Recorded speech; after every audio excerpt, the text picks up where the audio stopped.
नमस्कार, मैं हूं विद्यासागर। स्वागत है आप सभी का टीएनपी न्यूज में। उत्तर प्रदेश का बजट पेश कर दिया गया है, यानी उत्तर प्रदेश सरकार ने अपना बजट पेश कर दिया है। अब तक का सर्वाधिक बजट पेश किया गया है।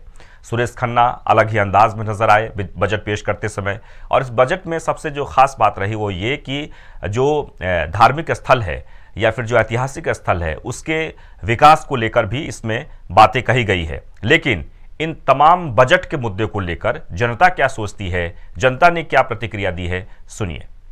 यूपी बजट बहुत अच्छा पेश किया गया है क्योंकि हमारे जो फाइनेंस मिनिस्टर हैं honourable Suresh Kumar Khanna ji, it's a invoiced and visionary person.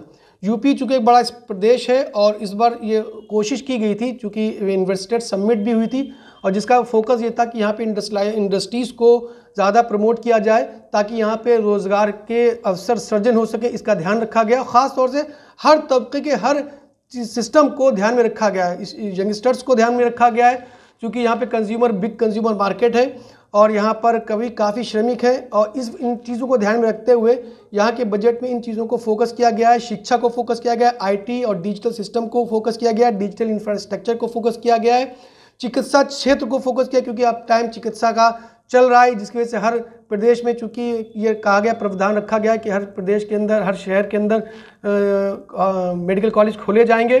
तो इन तमाम चीज़ों को ध्यान में रख के बहुत अच्छा बजट है। वुमेन एम्पावरमेंट को भी ध्यान में रखा गया है, श्रमिकों को ध्यान में भी रखा गया है, रोड्स को यानी कि इंफ्रास्ट्रक्चर को मजबूत करने की कोशिश ताकि स्टार्टअप शुरू हो सके और यहाँ पे इंडस्ट्रीज़ लगाई जा सके। एक बड़ी तादाद में यहाँ पर फॉरेन के 16 देशों के लोग यहाँ पर जमा हुए थे और बड़ा इन्वेस्टमेंट का प्रावधान रखा गया है।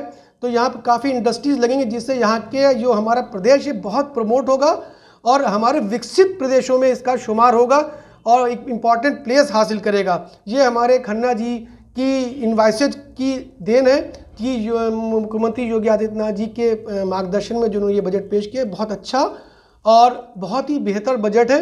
और इसमें जो रोज़गार वाले लोग हैं, इसके अलावा जो हमारे जॉब करने वाले लोग हैं उनको भी ध्यान में रखते हुए बनाया गया है शिक्षा के क्षेत्र में, और सारे क्षेत्रों को ध्यान में रख के बजट बनाया गया है। ये बहुत अच्छा बजट है। ये अपने मुख्यमंत्री आदित्य योगीनाथ जी का दूसरे कार्यकाल का बजट है और इसमें उन्होंने एक विकसित प्रदेश को बनाने के लिए जब भी बजट आएगा तो जाहिर सी बात है वो चतुर्मुखी विकास के लिए आएगा, जो कि उनका हमेशा सपना रहा है। और हमारे माननीय सुरेश खन्ना जी जो वित्त मंत्री हैं, ये हमारे लिए बहुत गर्व की बात है।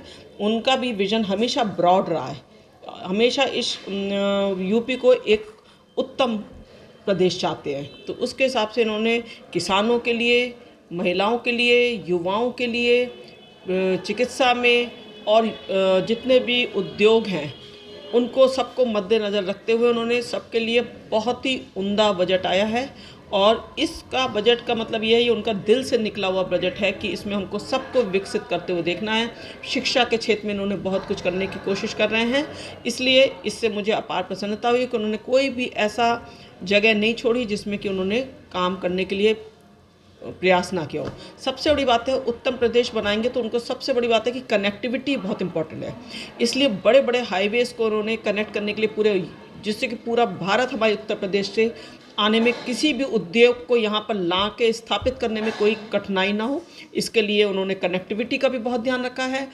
किसानों के लिए तो इन्होंने बिल्कुल अपना दिल खोल के, योगी जी ने अपने माननीय सुरेश खन्ना जी वित्त मंत्री जी ने पूरा दिल खोल के उनके ऊपर निछावर करा है। उसके लिए उन्होंने बहुत सारी, ख़ास तौर से जितनी भी मेरी ऑर्गेनिक खेती है उनके लिए भी बहुत ध्यान दिया है और इसको हमेशा ध्यान रखते हुए फार्मर्स के लिए जो नेशनल मिशन और नेचुरल फार्मिंग पर बहुत ध्यान दिया है। दूसरा कि national mission for sustainable agriculture योजना के तहत उन्होंने बहुत करीब 631 करोड़ रुपए का उन्होंने योगदान दे रहा है। इस बार फार्मर्स के लिए सबसे बड़ी बात है, जो निजी नलकूप लगाएंगे उनको बहुत बड़ी सहायता मिलेगी। दूसरी बात यह है कि हमारे यहाँ जो शिक्षा के क्षेत्र में हर डिस्ट्रिक्ट में एक सरकारी अपना मेडिकल कॉलेज आ रहा है, ये बहुत बड़ी सहायता है, खास तौर से गरीब तबके के लिए। दूसरी बात यह है कि इन्होंने आशा बहनियों के लिए भी, जो बेचारी मेहनत करती हूँ, उनके लिए भी एक बहुत अच्छी सफल प्रयास रहा है। दूसरी बात यह है कि 9 से 14 साल की बच्चियों में जो आगे चल के सर्वाइकल कैंसर का शिकार हो जाते कभी भी, उनके लिए एक HPV वैक्सीन दे रहे हैं। ये बहुत कॉस्टली वैक्सीन है जो कि गवर्नमेंट अपनी तरफ से अगर प्रोवाइड कर रही है, उसमें लगभग 50 लाख रुपए का बजट। यूपी सरकार ने जो आज बजट पेश किया है वो प्रदेश के विकास के लिए विकासोन्मुखी है एवं जो भारत की अर्थव्यवस्था को 5 ट्रिलियन तक हमें ले जाना है, उसमें यूपी अपना बराबर का योगदान देगा। उस हिसाब से इस बजट को सरकार द्वारा बनाया गया है।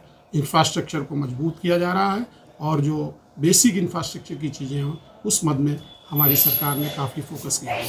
एक ऐसा बजट पेश किया है जिसकी तारीफ जितनी कम की जाए वो ज़्यादा की जाए कम है, क्योंकि किसानों के लिए पंडित दीनदयाल उपाध्याय योजना में और ऐसे ऐसे लोगों के लिए, गरीबों के लिए उन्होंने जो बजट पेश किया है ये अनुकरणीय है। और आज का बजट उत्तर प्रदेश का सबसे बड़ा बजट है, एक ऐतिहासिक बजट है। और इस क्रम में मैं माननीय मुख्यमंत्री योगी आदित्यनाथ जी को बहुत बहुत बधाई देता हूं कि उन्होंने एक बड़ी नींव डाली और एक ऐतिहासिक बड़ा बजट पेश किया उत्तर प्रदेश का। ये बजट सबके लिए है, चाहे गृहिणी हो, चाहे छात्र हों, किसान हों, सबके लिए बजट है और बहुत बड़ा बजट है।